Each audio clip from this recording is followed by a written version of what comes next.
What's up guys, Andrew here from Mini Racer. Today we're going to show you how easy it is to install a Strikeseats seat foam and seat cover on your dirt bike. Let's do it. So there's a bunch of reasons why you may want to change your seat cover and or seat foam, which we'll go through in a second, but the biggest thing to know is it's a really easy process to do in your own workshop with a few really basic tools. So some of the reasons that people might want to change their foam, one is to go with a tall foam, which is what we're going to be doing today. Tall foams are great for mini bike riders as well as a lot of taller riders on full-size bikes. The other options are, there's all sorts of different foams out there. Strike make a ton of different options. I'm going to show you a couple now. So the desert riders out there, for example, they might want to throw a desert foam on here with all this extra foam when they're sitting on the back of the bike. And I think from what I know, Strike are the only one that actually make a ready-made foam for this reason. Or you might just want to replace your standard foam. The stock OEM foams on a lot of bikes are pretty porous, and over the years they take on water, they sag out, and they stop performing properly or how they should. So companies like Strike make a really good replacement OEM foam that's going to give that life back to your seat and make it comfortable to ride. You also, of course, might just want to change your cover. So the first thing with covers is going with a gripper cover is a massive performance advantage. Just like they say, the material of these things is super grippy, and then you can also add ribs or pleats for another extra level of grip as well. So really good option out there if you want a little bit more control over your bike.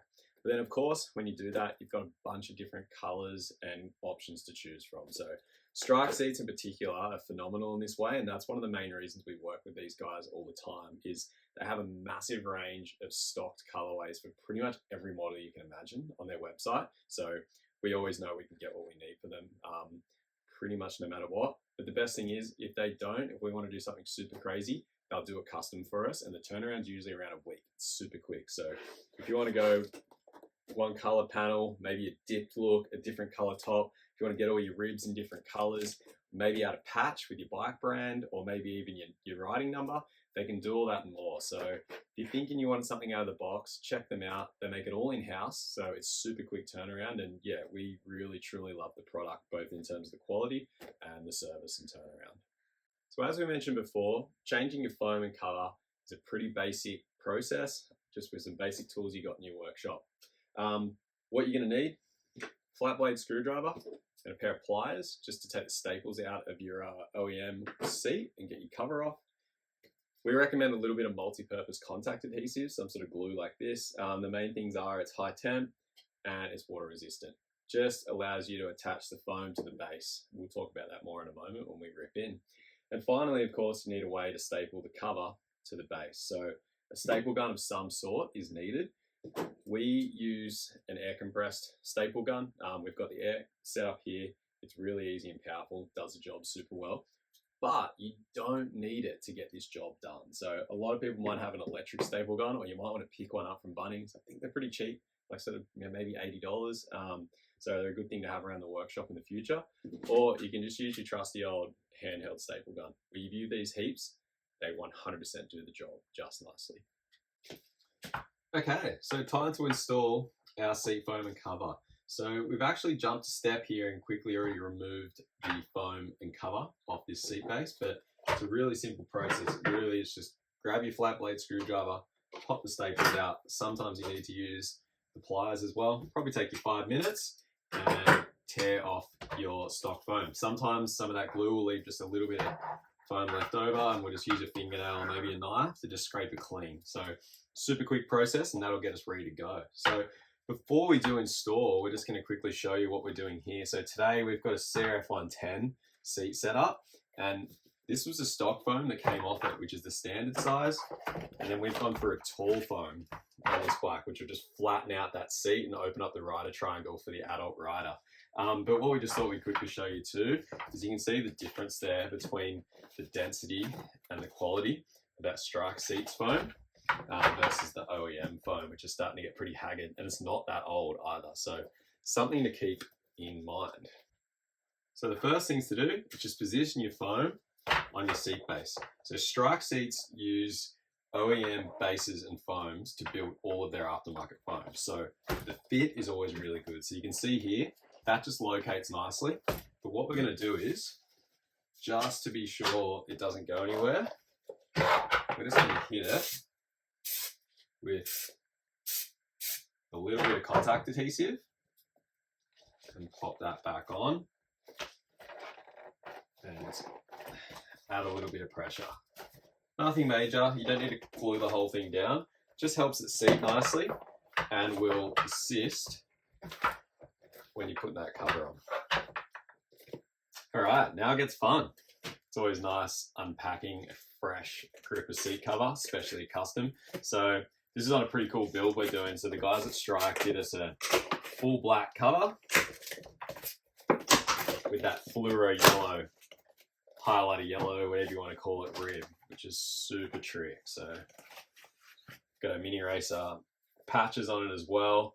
Looks phenomenal, and like we said before, they perform really well too. So you're winning across the board on them. They do come with all their instructions here on the packet too. So if you need a little refresher, you've got it all right there.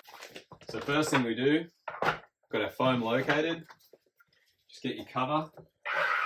We're going to wrap the front over and locate it nicely on the foam. And you should see pretty quickly, you can start to see how it fits. Once again, Strike do a really good job of actually making these things fit really well. So it's a pretty intuitive process. So now we can see where we're at. The next step is to get it centered and get a couple of staples in just to locate it. So it's helpful on the ribbed covers because they've got these lines down, there's seams down either side. It's pretty easy to get them square, but we usually flip it over, get the front aligned, use those seams at the back, stretch it pretty tight, but don't get crazy. And then we just grab our gun. And I usually put like 3 staples in. That'll get it somewhat located and held in place. Then have another look at it and make sure you're happy. So for me right now, I would say I'm happy. I reckon the front could be squared up a touch. That looks pretty good. I'm happy to move forward. So from there, once you've got a few in the back, we usually just pop maybe 1 in the front. It's going to vary a little bit bike to bike, but on these bikes, it's pretty located on the front. So we'll put 1, and then we'll stretch it back around and just go to the middle, or basically the apex of that curve, the lowest point of the side. And usually put 2 in each side. Sometimes if you just put 1, it'll put too much stress on the staple and pull through. And before you go any further, just have another look at it, make sure you're happy. Because the great thing about doing a seat cover is you can pretty much rectify any mistakes you make. You can just pop a couple of staples out. So always have your flat blade on hand, and you can always just pop them out and keep going. But we're pretty happy with this, so we're going to keep going. So once you're at this point, there's no exact hard and fast rule about where to go, but we tend to work evenly all our way forward to the front, and then we do the back as the last part of the job. So just work your way along, pulling it down. You can take decent sized bites and just keep it even. And the other thing we'll say is, don't get crazy on how tight you pull it. If you pull it super tight, you can deform the foam a little bit, and also sometimes it'll actually make the foam feel stiff. So just make enough pressure that you're taking all the slack out of it and making it feel firm without getting too crazy. So I just gotta check the pressure as I go. And also by checking that and flipping it over, you're able to make sure it's all still aligned and looking the way you want it. See?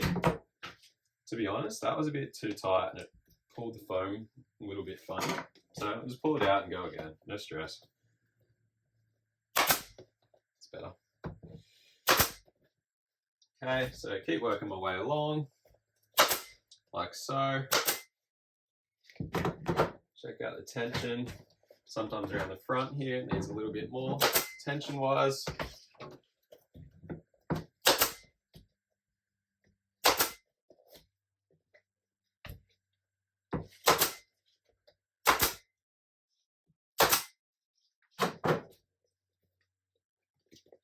All right, and that's the front done. And so far, we're super happy with it. Really stoked on this color combo too. It's gonna look so good on the black. So then we just do the same thing at the back. Just work your way backwards, alternating sides, keeping it even. Like we said before, that the pressure's a bit personal preference, and you'll get it as you go by feel. Also, you want to make sure you get a good amount of staples in. You don't have to get super wild with it. When you pull your OEM cover off, they've usually got a pretty insane amount of staples in them. So don't feel like you have to put as many in as they did in the factory in Austria or Japan or wherever your motorcycle was produced.